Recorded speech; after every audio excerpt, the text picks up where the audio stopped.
to kiss me. Assalamualaikum warahmatullahi wabarakatuh. Yang terhormat Bapak Ari Nurdiansa MPD selaku dosen pengampu mata kuliah Metodologi Pendidikan Kualitatif. Sebelumnya izinkan memperkenalkan diri, nama saya Diah Nurul Islami dengan NIM 2023010025. Baiklah, di sini saya akan mempresentasikan proposal penelitian saya dengan judul Strategi Guru dalam Pembentukan Karakter, Disiplin, dan Religius Siswa melalui pembiasan sholat duha rutin di MTS Al-Khairiyah Lampung. Di sini saya akan membacakan latar belakang masalah. Pendidikan karakter merupakan aspek penting dalam sistem pendidikan nasional, terutama dalam membentuk pribadi yang berakhlak mulia, disiplin, dan bertanggung jawab. Dalam konteks pendidikan Islam, salah satu karakter utama yang perlu ditanamkan kepada siswa adalah disiplin dan religius. Keduanya menjadi pondasi dalam membentuk pribadi yang bertanggung jawab dan berakhlak mulia. MTS Al-Khairiyah Lampung sebagai lembaga pendidikan Islam memiliki peran strategis dalam mewujudkan generasi yang tidak hanya cerdas secara intelektual, tetapi juga matang secara spiritual dan moral. Salah satu bentuk nyata pembentukan karakter tersebut adalah pembiasan kegiatan keagamaan seperti sholat duha yang dilakukan setiap hari sebelum kegiatan mengajar dimulai. Pembiasaan ini tidak hanya bertujuan agar siswa terbiasa untuk melakukan sholat duha rutin, tetapi juga membentuk karakter positif seperti disiplin waktu dan tanggung jawab. Sholat duha merupakan salah satu bentuk ibadah sunnah yang memiliki banyak keutamaannya, baik secara spiritual maupun psikologis. Di MTS Al-Khairiyah Lampung, kegiatan sholat duha telah menjadi rutinitas yang dilakukan sebelum proses pembelajaran dimulai. Kegiatan ini tidak hanya bertujuan untuk pembiasan melakukan sholat duha, tetapi juga mendidik siswa untuk terbiasa dengan sikap disiplin dan menjalankan kegiatan harian tersebut. Peran guru dalam strategi pelaksanaan program ini sangat krusial, baik dalam memberikan teladan, pembinaan, maupun pengawasan. Oleh karena itu, penting untuk meneliti apa saja yang dilakukan guru dalam membentuk karakter disiplin dan religius siswa melalui program tersebut. Selanjutnya ada perumusan masalah. Yang pertama ada bagaimana strategi guru dalam menerapkan pembiasan sholat duha rutin di MTS Al-Khairiyah Lampung. Yang kedua, bagaimana pembiasan sholat duha dapat membentuk karakter disiplin dan religius siswa. Yang ketiga, apa faktor pendukung dan penghambat dalam pelaksanaan pembiasan sholat duha rutin. Selanjutnya ada tujuan penelitian. Yang pertama ada mendeskripsikan strategi guru dalam menerapkan pembiasan sholat duha rutin.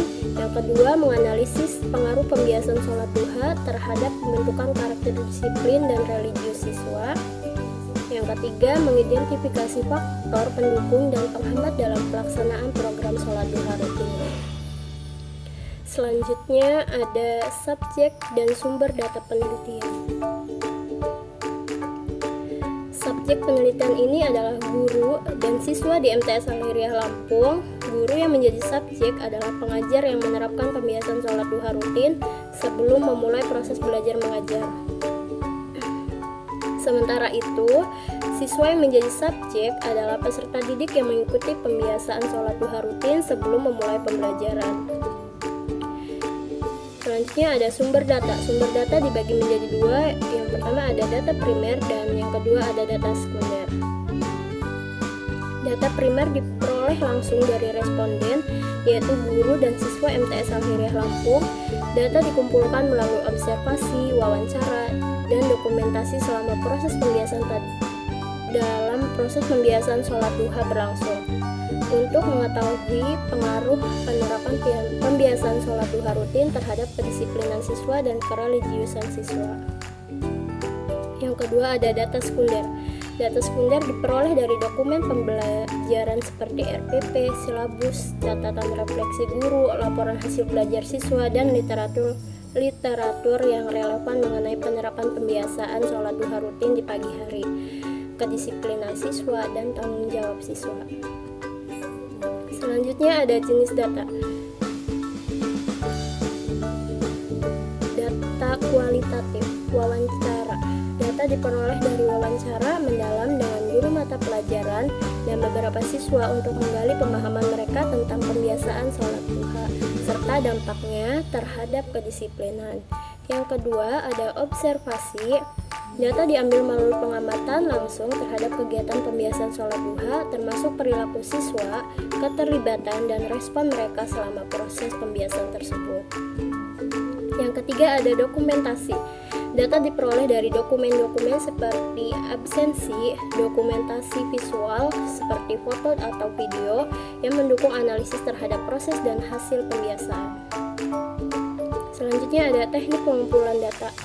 Penelitian ini menggunakan metode kualitatif dengan wawancara semi terstruktur untuk mengeksplorasi penerapan pembiasaan sholat duha terhadap sikap kedisiplinan siswa.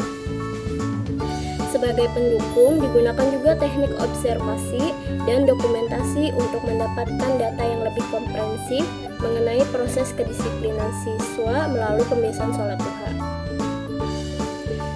Selanjutnya ada instrumen penelitian.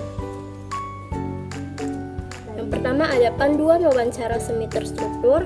Pertanyaan utama mengenai pengalaman siswa mengikuti pembiasaan sholat duha rutin sebelum memulai pelajaran serta respon siswa terhadap efektivitas pembiasaan sholat duha rutin dalam mendukung kedisiplinan waktu dan tanggung jawab siswa.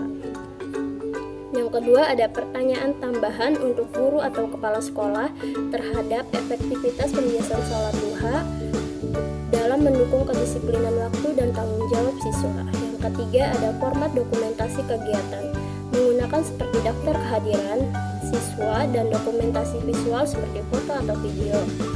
Yang ketiga ada catatan lapangan, mencatat hasil observasi nonverbal, ekspresi, suasana di sekitar masjid atau musola, dan konteks wawancara yang relevan untuk dianalisis lebih lanjut dalam proses interpretasi data.